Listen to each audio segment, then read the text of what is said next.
তুমি তো হাতের কুন্ডি খেলটা লিয়ে বলে ভাড়ায় উঠো না, ওই লেবার কাছে চাইছো আবার মারতে উঠছো লেবারকে। এই কি বললি তুই? তুমি তখন থেকে ভাড়ার উপর বসে খালি লেকচার দিচ্ছ, কেন পাইপটা একটু তুলে আমাকে হেল্প করলে হয় না? ছোট ছেলে মুখে বড় বড় কথা, মায়ের সমান ছেলে মুখে বড় বড় কথা, মারবো কথাটা এক চট। হাট কাজ করতে হবে না, আমি কাজই করবো না, আমি জানো ঠিকাদারকে বুঝতে। যা শুধু হাঁটো কথা ছোট ছেলের। ঠিক আছে দেখছি। এলো হ্যাঁ তোমার গায়ে বলে হাত তুলে দিচ্ছ, তোমাকে কিছু করে দিচ্ছ না, ওকে বালি ছেড়ে দিচ্ছ না, সিমেন্ট ছেড়ে দিচ্ছ না, একটু ঘোলা গুলে দিচ্ছ না, ডাইরেক্ট এসে ভাড়া পর বাবার মতো বসে থাকছো, এইভাবে করলে হবে? আমি হেল্প করে বাড়াবো, তাহলে আমার মিস্ত্রি শিখে লাভ কি হলো? এমন ভাঁজ করছো মনে হচ্ছে লেবার খাটুনি, ডাইরেক্ট মিস্ত্রি হয়ে গেছো। কেন একটা লেবার, যখন একটা মিস্ত্রি একটা লেবার থাকবে তখন যদি হেল্প না করো তো ও কাজে লাগবে কী করে? ও মশলা হয়তো তোমাকে ঘোলা করে নিতে হবে, পাশা মিস্ত্রি কেউ কাজ করলে, আর তুমি তা করা বাদ দেয়া খালি ভাড়া পথে চিলেছো, আবার কিছু বলেছে সেটা লেবারটা যে আমাকে একটু পাইপ জানিয়ে দাও, তখন মারতে গেছো তুমি।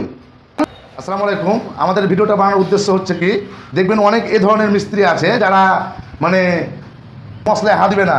দেখলেন ভিডিওটা হয়তো পুরোটাই, ভাড়ার পর বসে আছে, লেবারটাকে বলছে সব কিছু করো। তা আপনারা কমেন্ট করে জানাবেন এভাবে যদি কাজ করে, লেবারকে হেল্প না করে তো কাজ করা